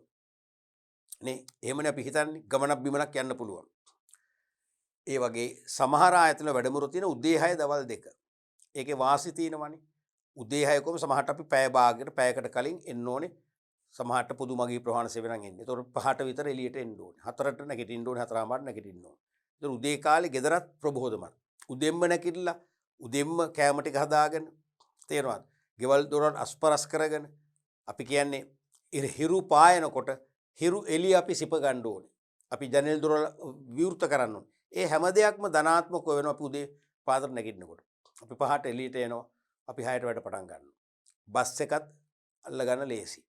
බස් එකේ පහසුවෙන් ආසනයක් ලබා ගන්න ලේසි. මොකද තාම ජනාකීර්ණේ නැහැ මගතොට. පාසල් ලැබුන් පවා එන්නේ 6න් පස්සේ 6:00 පස්සේ තමයි මගතොට එන්නේ. ගමනත් පහසු. අපි කියන්නේ ට්‍රැෆික් ජෑම් එකට පෙර අපිට පුළුවන් සේවා ස්ථාන ලා ගාවෙන්න. හොඳ වෙලාව. හවස 2 1:00ට ඉස්කෝලේ යන් පස්සේ 2:02යි කාලෙ වෙද්දි පාසල් ළමුන් දැන් 2 වෙද්දි උපරිම පාසලේ ළඟින් පිටත් වෙනවා ස්කූල් වෑන් ඒ වගේම පාසල් බස් රථ සියල්ලම. එතකොට ට්‍රැෆික් අඩු වෙනවා 2:00 වෙද්දි කම්ප්ලීට්ලි ඉවරයි. එහෙනම් 2ට වැඩ අරව අපි 2යි කාලෙ විතරනකොට පාරට එනකොට අපිට ඒ ට්‍රැෆික් එක නැතුව අපිට ඉක්මනින් නිවසට ළඟා වෙන්න පුළුවන්. හොඳම වෙලාව හවස් කාලේ තුරු. මෙන්න මේ වැඩමුළුවේ මේ සේවා කාලේ වෙනස් කරන මොනෑම හේතුවක් නිසා හරි උදේ 8 හවස 4 සම්පූර්ණයෙන්ම අවුල්නේ. උදේත් හවසත් දෙකේම අපි මග ට්‍රැෆික් ජෑම් එකට හසු වෙනවාමයි. සමහරට පැය භාගෙන් ආපු ගමන පැය භාගයයි අප් ඇන්ඩ් ඩවුන් පැය භාගෙ පැයයි. දැන් පැය එකමාර පැය 3ක් ගත කරනවා. එහෙනම් හවස් වරුවම ඉවරයි. අපි කැමති නෑ මේකට. මානසික අසහනයටපත් වෙනවා. සේවක දුක් ගැනවිල්ල. මොකද්ද? සේවා තත්ත්වයන් ආශ්‍රිත ගැටලුව. ඊළඟට වෘත්තීය සෞඛ්‍ය හෝ ආරක්ෂාවට අහිතකර තත්ත්වයන් රැකියා ස්ථානයේ පැවතීම. වෘත්තීය සෞඛ්‍ය හෝ ආරක්ෂාවට අහිතකර තත්ත්වයන් රැකියා ස්ථානයේ පැවතීම. තේරෙනවද මේ කියන්නේ? වෘත්තීය සෞඛ්‍ය. දැන් අපි සෑම කෙනෙක්ම රැකියාවකට ගිහිල්ලා රැකියා ස්ථාන අපේ රැකියාවට අදාළව රාජකාරී ඉටු කිරීමේදී ලෙඩ වෙන්න කැමති නෑනේ. වෘත්තීය රෝග වලට මුහුණ දෙන්න කැමති නෑනේ. දැන් සමහර අවස්ථාවල අපි ගෙවල් වල කතා බහට ලක් වෙනවා. සමහරට ඕගොල්ලෝ ඉස්කෝලේ ලෙඩ අරන් එනවා. එහෙම කියනවනේ. උණක් ගෙනවත් ගේන්නේ ඉස්කෝලේ. ඩෙන්ගු ගෙනවත් ගේන්නේ ඉස්කෝලේ. තේරෙනවද? බෝ වෙන අපි හිතමු කැස්සක් තිබුණොත් ඒක ගෙන්නෙත් ඉස්කෝලේ. ඒකේ ඇත්තකුත් තියෙනවනේ. ඒ කියන්නේ සමහර දෙමව්පියෝ බලන්නේ දරුවන්ට අවංකවම අධ්‍යාපනය හොඳටම දෙන්න. එක දවසක්වත් පාසල් මගහැර ගන්න කැමති නැහැ. ඇත්ත කතාව ඒකනේ. ඒ කියන්නේ ඒගොල්ලෝ පරාර්ථකාමීම කියනව නෙවෙයි මම මේ කියන්නේ. ඒගොල්ලෝ නරක චේතනාවකට ඒගොල්ලෝ දරුවන්ට අධ්‍යාපනය දෙන්න. අර වගේ පොඩි උණක් තිබිලා උණ හොඳ වෙන්න පෙර උනත් ළමයාත් කැමති නම් පාසල් එවනවා. බෝ වෙන කැස්සක් තිබුණත් ඒගොල්ලෝ ළමයා කැමති නම් ඒගොල්ලෝ මොකද බලන්නේ එක දවසක් හරි දරුවන්ට අධ්‍යාපනය දෙන්න. ඒක මම දකින්නේ නරක පැත්තක්. ඒකේ නරකක් තියෙනවනේ අනිවාර්යයෙන්ම. මොකද වෙන්නේ? දැන් රෝගයක් සාමාන්‍යයෙන් බෝ වෙන්න නිත්‍යයට ගොඩක් වෙලාට රෝගේ සූපත් වෙනකොට කියනවනේ. මට රෝගය වෙලඳිලා සූපත් වෙන පිරිඩේ තමයි බෝ වෙන්නේ. එහෙමනේ බෝ වෙන රෝගවල තත්ත්වේ. තේරුණාද? එතකොට මොකද වෙන්නේ? පාසලෙන් බෝ වෙනවා. ඒ වගේ ව්‍යාපාරවල වැඩ කරන අයට කියනවා ගේන තරමක් මෙයා අපේ මේ දරුවා නැත්නම් අපේ දුව පුතා ලෙඩ ගේන තරමක් ගේන්නේ ඒගොල්ලෝ ඔෆිස් එකේ. ඔය අරකමනේ කියන්නේ. ඒ නිසා අපි හැමෝම කැමති වෘත්තීය සෞඛ්‍යය. කියන්නේ අපි වැඩ කරන ස්ථානයේදී සෞඛ්‍ය තත්ත්වය ආරක්ෂා කරගන්න. වෘත්තීය සෞඛ්‍යය ආරක්ෂාව. කියන්නේ අපේ ජීවිතයට ආරක්ෂාව සලසා ගන්න. ඒක අහිතකර තත්ත්වයන් රැකියා ස්ථානයේ පවතිනවා නම් අපි යන සේවා තත්ත්වයන් ආශ්‍රිත හේතුවක් මත මොකද වෙන්නේ? අපි කලකිරීමටපත් වෙනවා. මානසික අසහනයටපත් වෙන එක තමයි සේවක දුක්ගැනුල්ලක් කියන්නේ. උදාහරණයක් වශයෙන් බීමට පානීය ජලය සපයලා තියෙනවා නම් කෑම කන විවේකාගාරයේ ඉතා පිරිසිදුව තියෙනවා. දිනපතා පිරිසිදු කරනවා, විස බීජ නාශක යොදාගෙන මොප් කරනවා. එහෙමනම් ගොඩක් වෙලාවට විස බීජ ඇති වෙන්නේ නැහැ.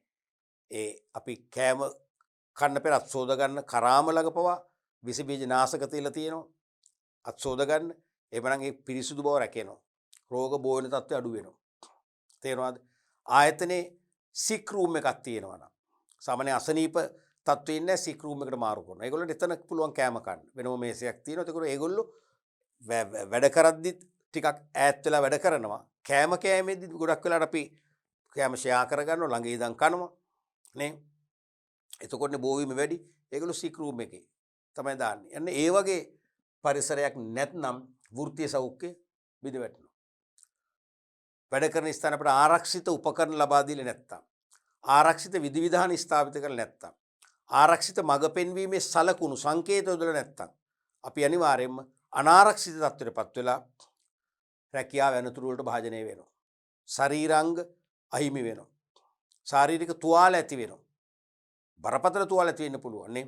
ඒ නිසා මොකද වෙන්නේ? අනිවාර්යයෙන්ම අපට මානසිකව කඩා වැටෙනවා. මානසික අසහනටපත් වෙනවා. සේවක දුක් ගැනීම.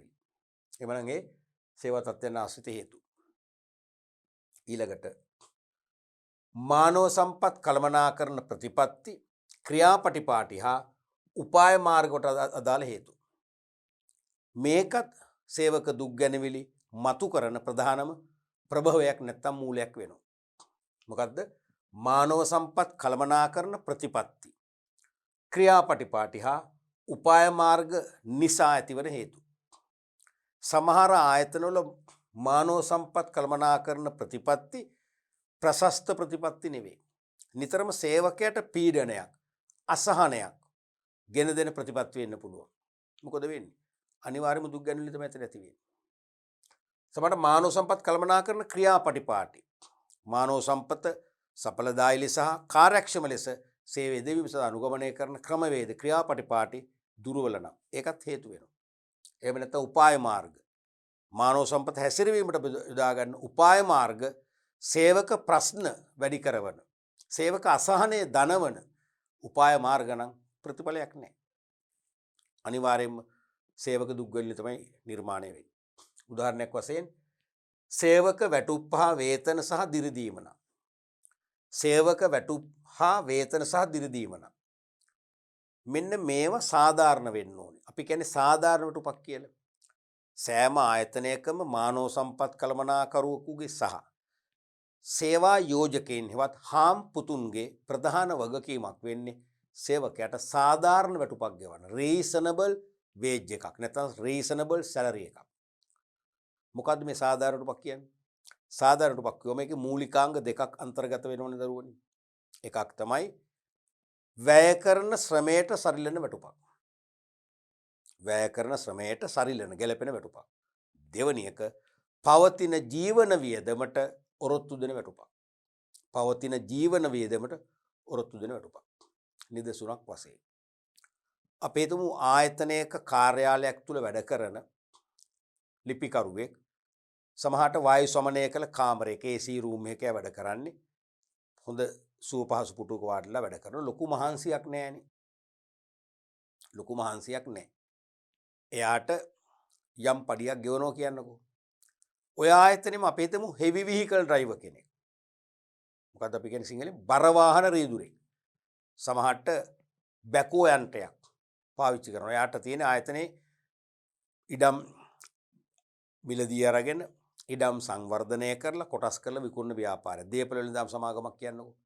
ඒතර මේ ඝන වනාන්තර සතා සිව්පාව ඉන්න සර්පෙන් ගැවසෙන ඉඩම් තමයි හෙලිපෙලි කරන්න වෙන්නේ.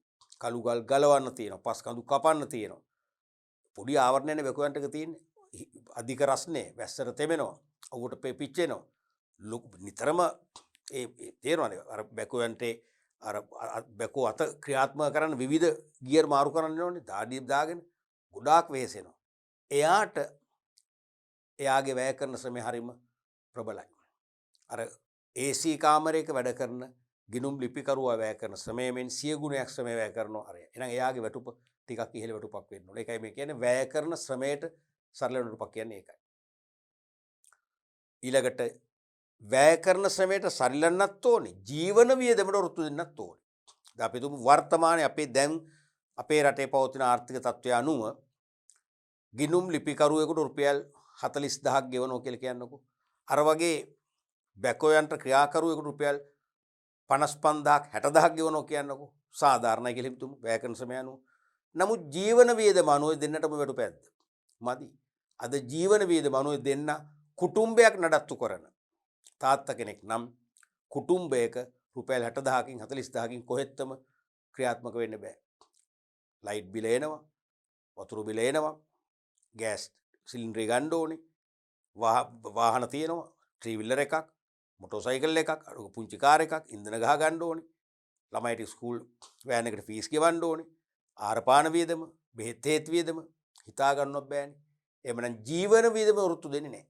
අඩුම ගානේ ජීවන වියදම වෘත්තු දෙන්නම් රුපියල් 80000ක් 90000ක් ලක්ෂයක වටුපක් තියෙන්න ඕනේ. අන්න ඒ වගේ සාධාරණ වටුපක් කියන්නේ ඒකයි. වැය කරන ශ්‍රමයට සරිලන ජීවන වියදමට වෘත්තු දෙන වටුපක් වෙන්න ඕනේ.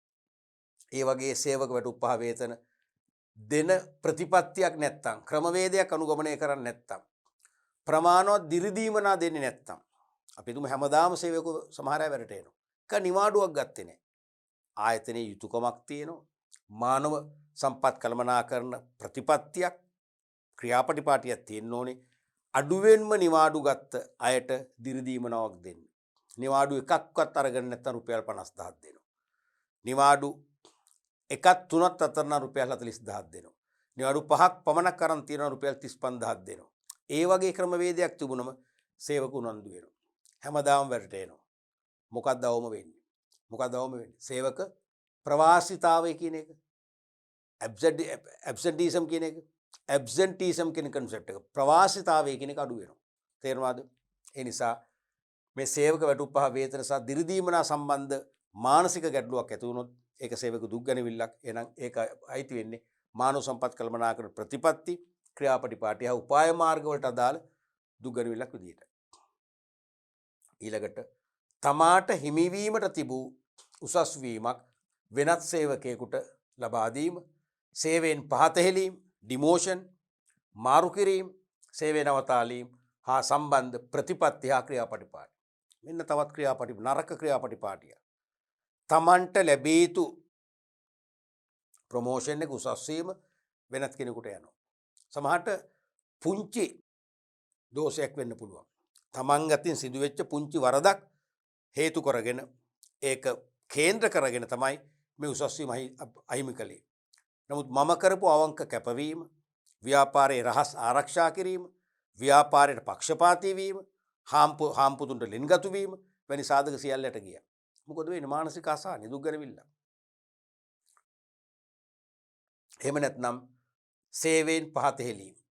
සමහරට තමා නොදැනුවත්ව වැරදි වෙන්න පුළුවන්. තමයි වරද පිළිගත්තා.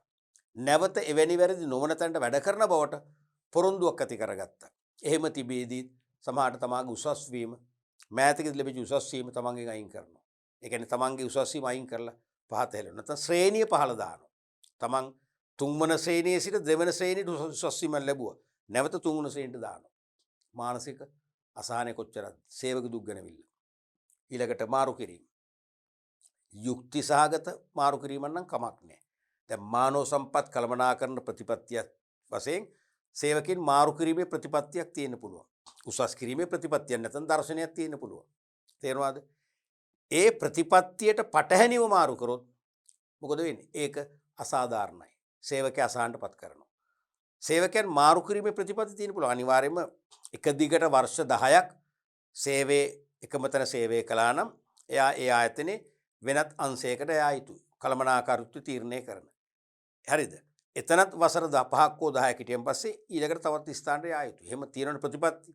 දැන් ගුරුවරුන්ට තියෙන රජයේ ගුරුවරුන්ට ස්ථිර වශයෙන්ම තමන්ගේ නිවසේ සිට සේවයට ගන්න පුළුවන් පාසලක ඉන්න පුළුවන් කාලයක් තියෙනවනේ. අවම වශයෙන් වර්ෂ 5ක් දුෂ්කර සේවයක දුෂ්කර පාසලක සේවයේ නියුක්ත වෙන්න ඕන. ඒව ප්‍රතිපත්ති එක කාටවත් පොදුයි. ඒකට කමක් නැහැ. එවැනි ප්‍රතිපත්තියක් මත මාරු කිරීම නම් කමක් නැහැ. ඒ ප්‍රතිපත්තියට පටහැනිව අසාධාරණ ආකාරයෙන් මාරු කිරීමක් කළා නම් ඒක සේවක දුක් ගැනවිල්ලට හේතු වෙනවාමයි. අනික සේවයේ නවතාලීම. සේවයේ නවත්තාලීම කියන්නේ දැන් සමහරට ආයතනයේට නොවැළැක්විය එක හේතු නිසා. අපි තුමු ආයතනයේ නිෂ්පාදන සඳහා ඉල්ලුම අඩු වුණා. සංචාරක හෝටලයක් නම් කොවිඩ් වැනි වසංගත රෝගී තත්ත්වයන් ලෝකේ පුරා පැතිරලා තියෙනවා නම් සංචාරකයෝ එන්නේ නැහැ. අපි ඒක අත්දැක්කනේ ලංකාවේ. පෞද්ගලික කාලේ සංචාරකයෝ ආවෙම නැහැනේ. සංචාරක හෝටලේ පවත්වගෙන යන්න බෑ. ඒ නිසා සේවකයන්ගේ සේව අපර නවත්තන්න වෙනවා. අපි හිතමු නැවත සංචාරක හෝටලේ ආරම්භ කරනකම් වත් අපි කියනවා ගෙදර ඉන්න. අපිට රැකියාව සපයන්න බෑ, වැටුප් ගෙවන්න බෑ. සමහර විට කෙලින්ම අයින් කරනවා. ওই දෙකම අපි දැක්කනේ ලංකාවේ වෙනවා. එතකොට එතනදී සමහර සේවකයෝ තියාගන්නවා, සමහර සේවක නවත්තනවා. ඒකත් හරි නෑනේ. එහෙනම් සියලුම සේවකයන් නවතාලන්න ඕන. නැත්නම් සියලුම සේවකයන්ට වැටුපෙන් යම් ප්‍රතිශතයක් 50ක් 40ක්වත් දෙන්න ඕන. තේරුණාද? ඒ වගේ ක්‍රමවේදයක් නැත්නම් මධ්‍යස්ථ ක්‍රමවේදයක් අනුගමනය කරන්නේ නැත්නම් ඒකත් අනිවාර්යයෙන්ම සේවක අසහනට හේතු වෙනවා. ඒක තමයි සේවක දුක් ගැනවිල්ල බවට පරිවර්තනය වෙන්නේ. පැහැදිලිනේ? අනිත් එක નિયમિત පරිදි උසස් වීම ලබා නොදීම. ඒ කියන්නේ උසස් වීම දෙනවා. Tamanට ලැබී යුතු උසස් වීම නෙවෙයි ලැබෙන්නේ. තේරුණාද? Tamanට හිමි උසස් වීම වෙනුවට ඒට ආදේශික උසස් වීමක් තමයි ලැබෙන්නේ. සමහර උසස් වීම ලැබෙනවා නිලයක් වශයෙන්. අපි හිතමු සහකාර මූල්‍ය කළමනාකරු තත්ත්වයට යනවා. හැබැයි වැටුප් වැඩි වෙන්නේ. ඒක නාමිකයිනේ. තේරුණාද? උසස් වීම නාමික නොමිනල් ප්‍රොමෝෂන් එකක්. රියල් ප්‍රොමෝෂන් එකක් නෙවෙයි. අපි අපේක්ෂා කළේ රියල් ප්‍රොමෝෂන් එක, මූර්ත උසස් වීම. වැටුප් වැඩි වුන්නේ නැහැ. වරප්‍රසාද වැඩි වුන්නේ නැහැ. බලතල වැඩි වුන්නේ නැහැ. නාමිකයි. තේරුම්න්නේ. තේරුණාද? ඒ නිසා අනිවාර්යයෙන්ම උසස් වීම ලබා දෙන්න ඕන නියමිත ක්‍රමවේදයක්, ප්‍රතිපත්තියක් ඒකට තියෙන්න පුළුවන්. ඒ ප්‍රතිපත්තියෙන් බැහැර වුණොත් අනිවාර්යයෙන්ම මානසික ගැටලුවකටපත් වෙනවා. සේවක දුක් ගැනවිල්ල බවට පරිවර්තනය වෙනවාමයි. පැහැදිලිනේ? අපි ඊළඟට බලමු සංවිධාන නීති රීති උල්ලංඝනය කිරීම වලට අදාළ හේතු. සංවිධාන නීති රීති උල්ලංඝනය කිරීම වලට අදාළ හේතු. දැන් සංවිධානයේ නීති රීති උල්ලංඝනය කිරීමට බලපාන හේතු නිසා සේවක දුක් ගැනවිලි ඇති වෙන්න පුළුවන්. සේවකයන් අසහනකාරී තත්වයට පත් වෙන්න පුළුවන්. උදාහරණයක් වශයෙන් විනය කඩ කිරීම සඳහා අසාධාරණ හෝ දැඩි විනයානුකූල ක්‍රියාමාර්ග ගැනීම. තේරුණාද? සංවිධාන නීති රීති උල්ලංඝනය කිරීමට අදාළ හේතු නිසා සේවකයෝ අසහනටපත් වෙනවා. දුක් ගැනවිලි ඇති වෙනවා. වැඩේ තියෙන්නේ විනය කඩ කිරීම සඳහා. විනය විරෝධී ක්‍රියාවක යෙදුන තමයි. ඒක පිළිගන්නවා. සේවකයා කියන්නේ විනය පිරිහෙන ආකාරයේ කටයුත්තක යෙදුණා. හැබැයි ඒ සඳහා ලබා දෙන විනය ක්‍රියාමාර්ගයේ විනය දඬුවම හරිම දැඩි. හරිම දැඩි. තේරුණාද? එහෙම නැත්නම් අසාධාරණ හෝ දැඩි විනයානුකූල ක්‍රියාමාර්ග ගන්නවා. එතනදිත් වෙන්නේ මානසිකව කඩා වැටීම. සමහරට අපි හිතමු සේවකයා එක දිගට සේවයට පැමිණීම ප්‍රමාද වෙනවා. සේවයට ප්‍රමාද වී වාර්තා කිරීමට බඳුන් වෙනවා. අතරමැදදී වාචිකව අවවාද දුන්න ඒත් ඒක වෙනස් වුණේ නෑ කියලා. නමුත් ඒක සතියක් දෙකක් වගේ තමයි වුණේ. සමහර විට ඔහු ඉන්නේ ග්‍රාමීය ප්‍රදේශයක. අපි කියන්නේ පැයකට දෙකකට බස් එකක් යනවා කියලා ඒ වගේ බස් එක ඒ තනි බස් එක දුවන්නේ. අප් ඇන්ඩ් ඩවුන් ඒ බස් එක කැඩලා. ඩිපෝ එකෙන් බස් එකක් දැම්මේ නෑ. මෙයා කිලෝමීටර් 3ක් විතර පයින් ඉන්නවා. පයින් ඇවිල්ලා ප්‍රධාන පාරකින් තමයි බස් එකක් ගන්න වෙන්නේ. සාධාරණ හේතුවක්. සති දෙකක් මුනේ ඒකයි. ඉතින් ඒක සමහරට විමසුවේ නෑ. ඒක කිව්වට පිළිගත්තේ නෑ කල්පනාකාරීත්වය. තේරුණාද? මෙයාට දැඩි දඬුවමක් දෙනවා. මොකද්ද? මෙයාගේ ප්‍රොමෝෂන් එක කැන්සල් කරනවා. සැර වැඩිනේ. එක්ක මෙයා ඩිමෝට් කරනවා. ඒ කියන්නේ යා ඉහළ ශ්‍රේණිය ඉඳන් අඩු පහළ ශ්‍රේණියකට නැවත පත් කරනවා. ඉවසන්න පුළුවන්ද? දරන්න පුළුවන්? දරන්න බෑනේ. මොකද අරක සාධාරණ හේතුවන්නේ. මෙයා මේ අනවශ්‍ය ගමන් බිමන් ගිහිල්ලා නැත්තම් එළි වෙනකන් නිදාගෙනම නෙවෙයිනේ බස් එක නැතිව. නේ? අනික අලි ඉන්න පාරක්. පාන්දර 5 විතර පයින් ඉන්නත් බෑ. බස් නෑ කියලා. එළිය වැටෙන්න ඕනේ. අනතුරුදායකයි නැත්තම්. එතකොට ඒක සාධාරණ හේතුවක්. එහෙනම් දඬුවම වැරදි. බස් එක නැහැ කියන එක උත්තරේ නෙවෙයි. ඒක පිළිගන්නොත් මේක සාධාරණ කියන්නේ මානසික පැත්තෙන් බැලුවම සාධාරණයි. එහෙනම් අන්න එවැනි හේතුවක් නිසා සේවකයා දැඩි පීඩනයට පත් වෙනවා. දුක්ගැනවිල්ල බවට පත් වෙනවා. එහෙම නැත්නම් සාමූහික ගිවිසුමේ කොන්දේසි කළමනාකරන පාර්ශ්වය විසින් කඩ කිරීම. සාමූහික ගිවිසුමේ කොන්දේසි කළමනාකරන පාර්ශ්වය විසින් කඩ කරනවා. සාමූහික ගිවිසුම් තේරෙනවද? තාම නෑනේ. අපි ඉස්සරහ මේකෙම අපි 11 වන පාඩම් පරිච්ඡේදයේ කතා කරන සාමූහික ගිවිසුම් ගැන. කලෙක්ටිව් බාගේනින් ගැන. සාමූහික ගිවිසුමක් කියන්නේ රැකියාව ආශ්‍රිත කරුණක් සම්බන්ධයෙන් කිසියම් එකඟතාවයකට සේවා යෝජක පක්ෂයේ සහ සේවාදායක පක්ෂයේ පත්වීම.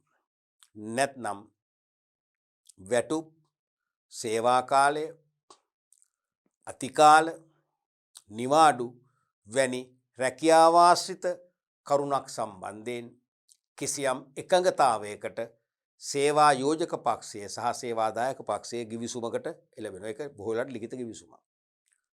ඒ සාමූහික ගිවිසුමෙන් පොරොන්දු වෙනවා අතිකාල පැයකට ගෙවන වැටුප රුපියල් 150 සිට 200 කරන්න.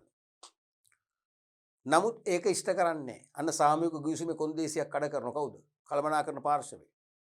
මොකද වෙන්නේ? සේවකයා අසහනටපත් වෙනවා. සාමූහික ගිවිසුමෙන් පොරොන්දු වුණා සේවකයන්ට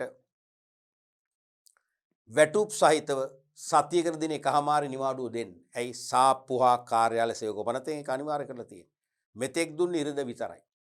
සෙන්සුරාදාත් දෙන්නම් කිව්වට තාම දුන්නේ නැහැ. අන්න සාමූහික ගිවිසුමේ කොන්දේසි කළමනාකරන පාර්ශවය නැත්නම් සේවා යෝජක පාර්ශවය වෙන්නත් පුළුවන් නේ.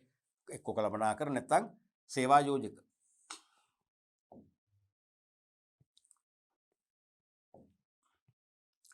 සේවා යෝජකකොත් හරියා. එක්ක කළමනාකරන එක්ක සේවා යෝජක පාර්ශවයේ විසින් කඩ කිරීම. කඩ කළොත් ඒත් සේවකයා මානසික අසහනට පත් වෙනවාමයි. පැහැදිලිද? ඊළඟට සාමූහික ගිවිසුමේ කොන්දේසියක් තිබුණා. පැය 8යි නැත්නම් පැය සේවා කාලයේ පැය 9යි පැයක් කෑම විවේකයට දෙනවා කියලා. නමුත් දෙන්නේ නැහැ. තාම දෙන්නේ පැය භාගයයි. අන්න කඩ කිරා. මොකද වෙන්නේ? අසහනටපත් වෙනවා. සේවක දුක් ගැනවිල්ල. ඒ වගේ සංවිධාන නීති රීති උල්ලංඝනය කිරීමට අදාළ හේතු ගැන ඔන්න වගේ දේවල්. පැහැදිලිද? ඊළඟට නුසුදුසු පුද්ගල චර්යාවන් සම්බන්ධිත හේතු. නුසුදුසු පුද්ගල චර්යාවන් නැත්නම් පුද්ගල හැසිරීම් සම්බන්ධිත හේතු නිසා සේවක දුක් ගැනවිලි නැත්නම් සේවකයන් මානසිකව කඩා වැටීම්, මානසික පීඩනයට පත්වීම දැක ගන්න පුළුවන්. උදාහරණයක් වශයෙන් ළඟා කරගත නොහැකි අපේක්ෂා හෝ අවශ්‍ය තරමට වඩා යමක් පිළිබඳ අභිලාෂ සහිත වීම. තේරුණාද? ඒ කියන්නේ ළඟා කරගත නොහැකි අපේක්ෂාවන් නැත්නම් ළඟා කරගත නොහැකි ඉලක්ක සේවකයන් බලාපොරොත්තු වෙනවා. නැත්නම් අවශ්‍ය තරමට වඩා යමක් පිළිබඳ අභිලාෂ සහිත වීම. ඒ කියන්නේ සේවකයා ඕනම සේවකයෙකුට කිසියම් ධාරිතාවයක් තියෙනවනේ. සේවා ස්ථානයේට වැඩ කරන පැය ගාන තුල දෙන්න පුළුවන් උපරිම ශ්‍රම ඵලදායීතාවයක් තියෙනවනේ. ඒකේ හැම එකේම ඉමක් තියෙනවනේ සීමාවක්. ඒ සීමාව ඉක්මවා අනවශ්‍ය ඵලදායීතාවක් අපේක්ෂා කරාම එයම මොකද වෙන්නේ? මානසික ආතතියක් වෙනවා. පීඩනයක් ඇති වෙනවා.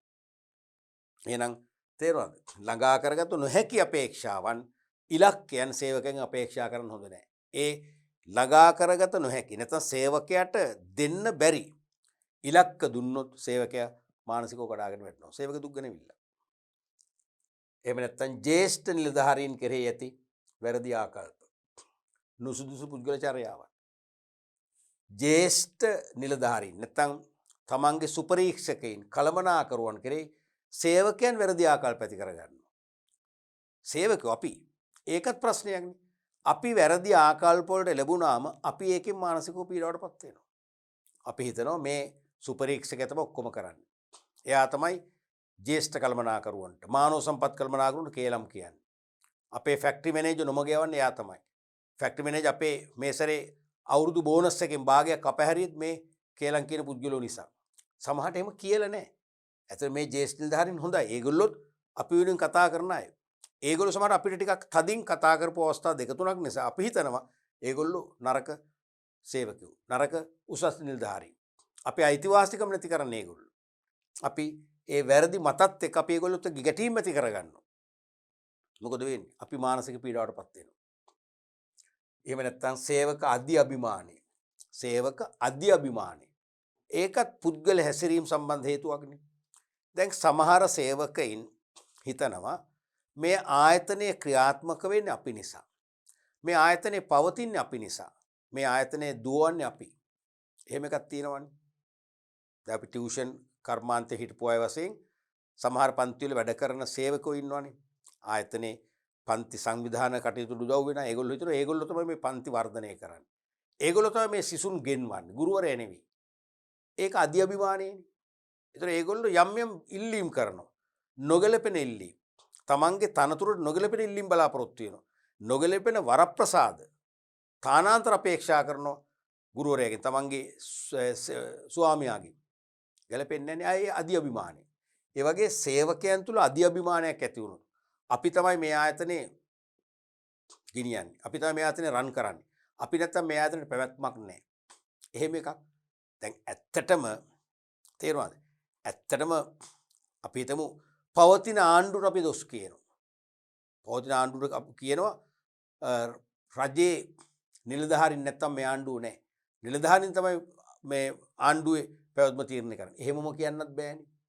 ආණ්ඩුව තමයි දේශපාලන ආර්ථික ස්ථාවර භාවයට අවශ්‍ය පසුබිම හදලා දෙන්නේ.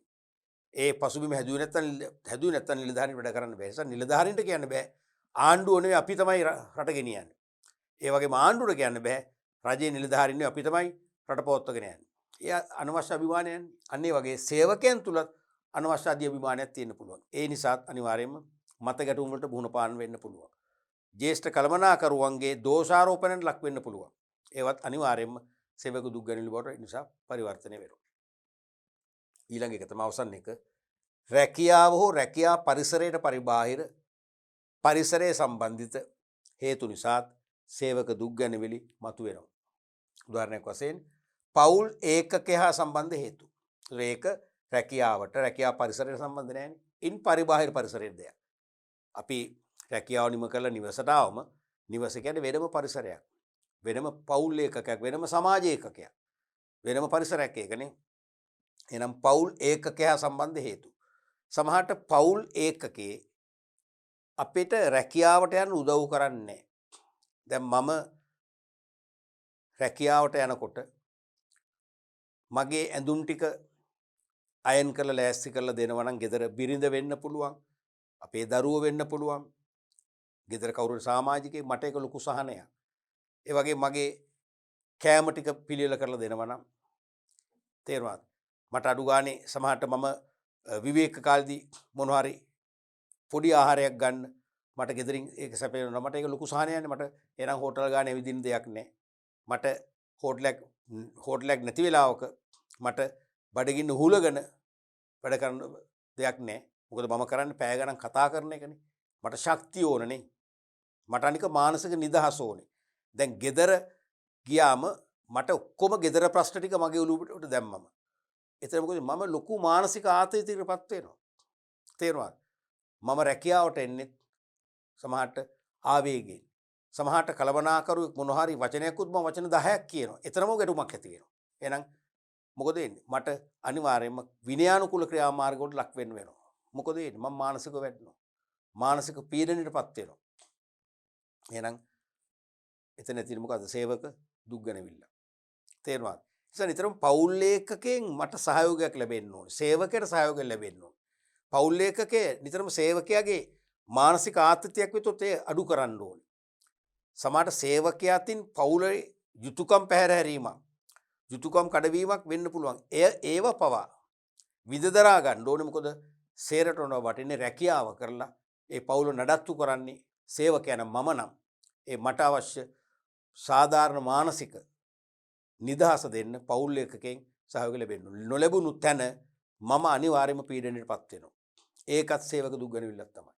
ඒ කියන්නේ මට ආයතනවල වැඩ කරන්න බෑ සර්. මට හිත එක තැනක තියාගෙන ඉන්න බෑ. මට ගෙදර ගියාන් පස්සේ පුදුම පීඩනයක් තියෙන්නේ. මං අදාවෙත් ඒ පීඩනේ මට කැම ටිකවත් හදලා දුන්නේ නෑද? එහෙම අපිට පීඩනයක් එනවනේ. සේවක දුක්ගැනවිල්ල. ඊළඟට වෙනත් තරඟකාරී ආයතනයක් සම්බන්ධ හේතු. සමහරට වෙනත් තරඟකාරී ආයතනයක් සම්බන්ධ හේතු බලපාන්න පුළුවන්. ඒක හරිම සංකීර්ණයි. අපි විග්‍රහ කරන එක. සමහරට තරඟකාරී ආයතනයකින් සේවකයෙකුට කතා කරනවා එන්න අපි ළඟට අපි වැඩි පඩිය දෙන්නම් ඔයාලට.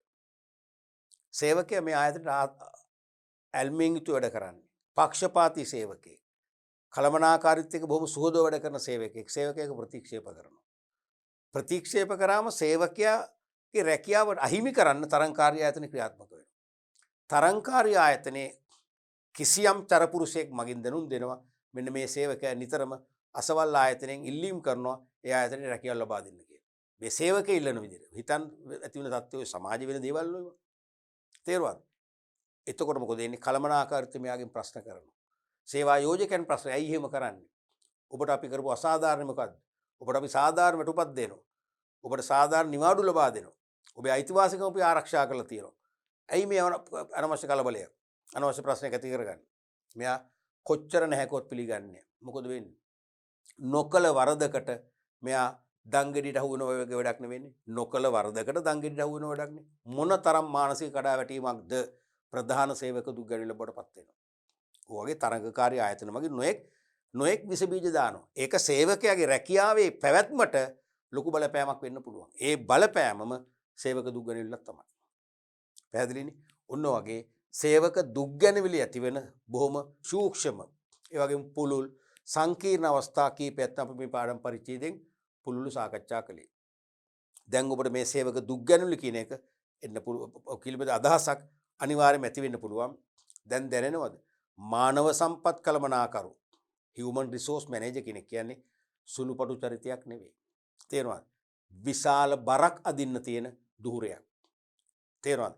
විශාල මානසික ඒකාග්‍රතාවයක් තියාගෙන ඉවසීම කියන එක ප්‍රගුණ කරගෙන සාධාරණත්වයේ කියන සංකල්පය හැම විටම තමන්ගේ අතේ තියාගෙන ක්‍රියාවේ යෙදෙන්න ඕන රැකියාවක් තමයි මානව සම්පත් කළමනාකරන. මේ වගේ ප්‍රශ්න මාලාවකට උත්තර විසඳුම් ලබා දෙන්න වෙන බොහෝ වෙලාවට මානව සම්පත් කළමනාකරුටයි. හොඳයි අපි එහෙනම් සේවක දුක්ගැනවිලි කියන්නේ මොනවද කියලා හඳුනගෙන දුක්ගැනවිලි ඇති වෙන මූලාශ්‍ර අපි පුළුල් ලෙස විග්‍රහ කළා. අපි ඊළඟ පාඩම් පරිච්ඡේදය බලමු. සේවක දුක්ගැනවිලි විසඳන්න මොන වගේ ක්‍රමවේද අනුගමනය කරනවද?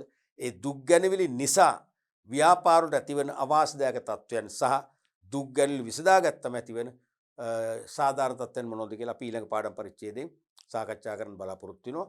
ඒ නිසා නැවතත් මම කියනවා ඊළඟ පාඩම් පරිච්ඡේදයත් අනිවාර්යයෙන්ම ඔබ පරිශීලනය කරලා මේ පාඩමට සම්බන්ධ කරගෙන සමස්තයක් වශයෙන් සේවක දුක්ගැනවිලි අධ්‍යයනයේ පිළිබඳ හොඳ අවබෝධයක් ලබා ගන්න ඕනේ. අපි ඊළඟ පාඩමේදී නැවත හමු වෙමු.